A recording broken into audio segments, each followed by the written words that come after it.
Lorsque l'on regarde l'Afrique et que l'on considère ses ressources, c'est l'Afrique qui devrait donner de l'argent aux autres pays. Le président du Ghana, Nana Akufo-Addo, a reçu Emmanuel Macron au Ghana. Et là, il lui a délivré un discours qui n'a pas juste laissé Emmanuel Macron sans voix, mais qui lui a mis une claque intellectuelle. Et pour découvrir ce discours, il te suffit de regarder ça.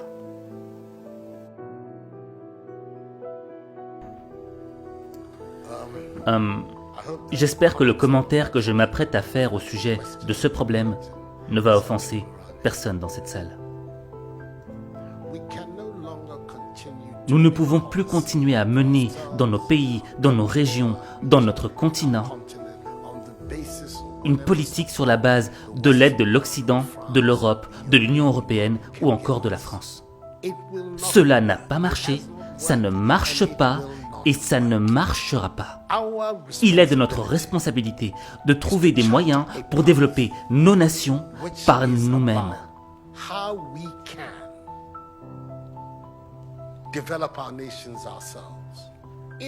Ce n'est pas juste qu'un pays comme le Ghana, 60 ans après son indépendance, continue à définir son budget de l'éducation et de la santé sur la base des financements provenant du contribuable européen. Au stade où nous sommes, nous devrions être capables de financer nous-mêmes nos besoins de base. Nous allons considérer les 60 années à venir comme une période de transition, à l'issue de laquelle nous pourrons voler de nos propres ailes. Notre objectif n'est plus de compter sur ce que le contribuable français pourra nous donner. Nous accepterons cependant tout apport que le contribuable français pourra nous apporter à travers son gouvernement. Nous n'allons évidemment pas tourner le dos à tout apport de l'autre. Cependant, malgré tout ce que le continent a subi, le continent africain reste celui qui détient plus de 30% de toutes les ressources naturelles les plus importantes du monde. C'est le continent qui a de vastes terres fertiles et la plus grande population jeune. Ce qui constitue une énergie et un dynamisme dont ce continent a besoin. Regardez ces jeunes qui font preuve d'ingéniosité pour traverser le Sahara et la Méditerranée.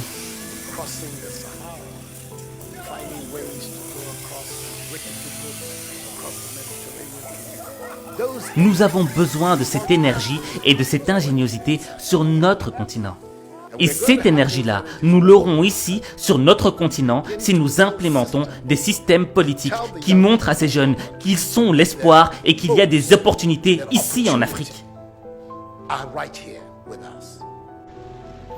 Quand il descend les rues de Bafoussam, au Cameroun, Cédric ne passe jamais inaperçu au volant de son petit pick-up bleu. Les passants sont surpris par la qualité et la finition de la voiture, fabriquée avec des pièces récupérées.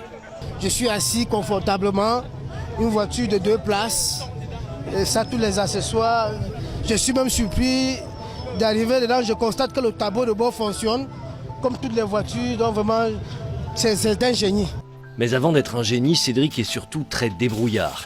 Après avoir quitté l'école en CM2, il apprend la mécanique dans l'atelier de son oncle et s'amuse à fabriquer des modèles de voitures en bambou. Un jeu d'enfance qui va devenir une passion. Cédric a investi 3 800 € dans cette création. Les phénomènes de migration ne sont pas nouveaux. C'est aussi vieux que l'humanité. Et cela s'explique par le fait que les gens quittent leur chez eux parce que leur pays ne leur donne aucun espoir.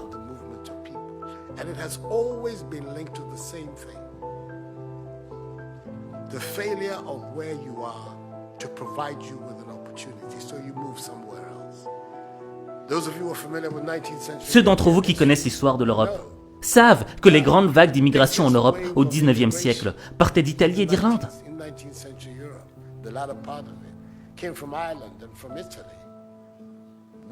Des vagues et des vagues d'Italiens et d'Irlandais ont migré aux USA à la recherche du rêve américain. parce qu'il n'y avait pas d'opportunité de travail en Irlande et en Italie. Aujourd'hui, vous n'entendez plus parler de cette immigration-là. Les jeunes Italiens et Irlandais restent chez eux. Nous voulons que les jeunes Africains restent eux aussi en Afrique.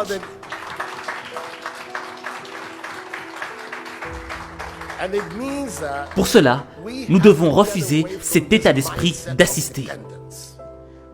Cet état d'esprit qui consiste à demander ce que la France fera pour nous. La France peut faire ce qu'elle veut de son propre gré. Et si cela coïncide avec nos intérêts, tant mieux, comme on dit en français.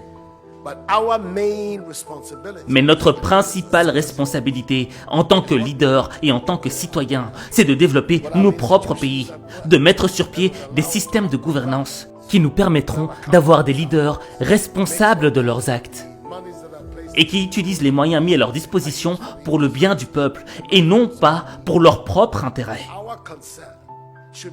Notre préoccupation devrait consister à nous demander ce que nous devons faire pour éviter que l'Afrique ne continue à mendier de l'aide et à demander de l'aumône dans ce 21e siècle.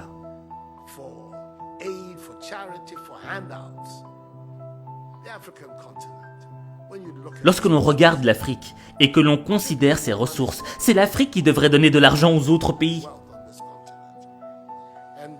Sans vouloir offenser le président français, car je suis francophile et je n'ai aucun problème avec la coopération française.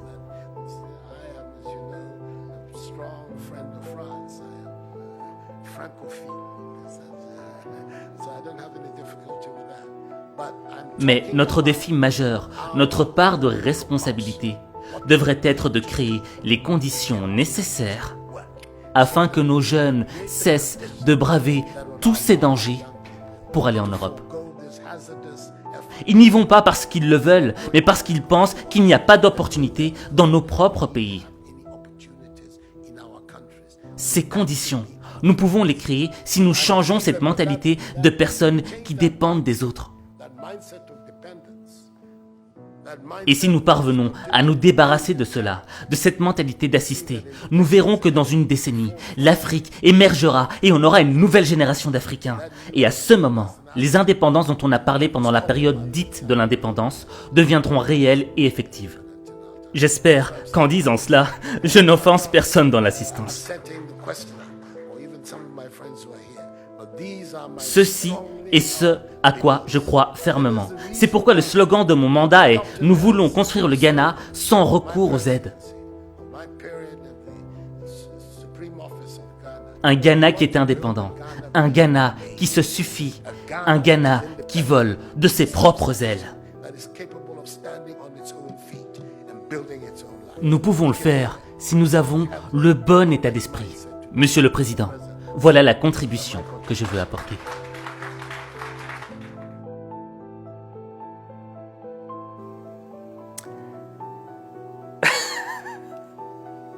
Ce président est trop fort. Ce président du Ghana est trop fort. Parce qu'il est là, il délivre un discours et après il dit « Hey, j'espère que j'ai blessé personne, hein, ok? Ouais, cool, hein. Mettez-vous à l'aise, mettez-vous à l'aise. Je vais juste vous mettre une petite fessée intellectuelle. » C'est un discours qui est rempli de vérité. D'accord? Et je pense que l'élément le plus important à retenir dans ce discours, c'est l'aspect de la dépendance. Il le dit. Il ne faut plus que l'Africain soit dépendant de la main qu'il nourrit. Le problème, c'est quoi? C'est que ce soit à l'échelle d'un pays ou que ce soit à notre propre échelle individuelle, souvent, on est très souvent dépendant des autres. Dépendant d'un job, dépendant d'une personne qu'on aime. Au fait, on attend qu'on nous donne les choses. Mais quand on est dans cette position de dépendance, entre guillemets, on est soumis. Et lorsqu'on est soumis, cela signifie que l'on devient un spectateur de sa vie. Parce que le changement ne vient pas de nous. Le changement vient de celui qui nous donne la chose. Et là, le président Nana Akufo-Addo, il a compris que le vrai changement ne viendrait pas des autres, mais qu'il viendrait de nous-mêmes, de l'intérieur. Je le dis souvent, la seule variable du changement de ta vie, c'est toi. Tu es la seule variable. Et le premier pas que tu dois enclencher pour transformer ta vie, c'est ne plus être dépendant des autres, dépendant des hommes, dépendant d'un job, dépendant de l'argent, dépendant de ce que les autres pensent de toi.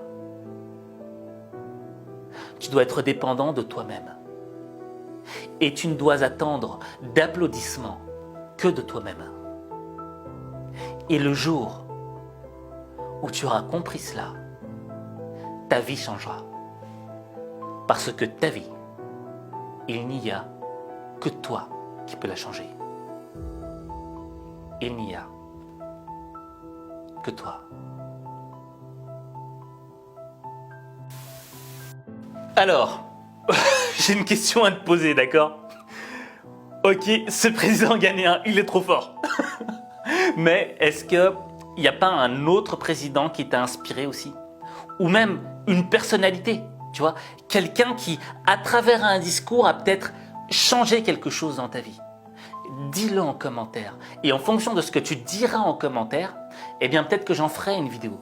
Moi j'ai une idée, ce serait peut-être... Quand même, lui aussi il avait des sacrés discours.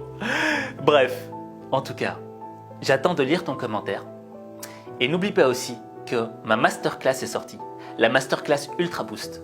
Et si tu veux en savoir plus, il te suffit tout simplement de cliquer sur le lien que j'ai épinglé en commentaire. Sur ce, je te retrouve pour un prochain épisode.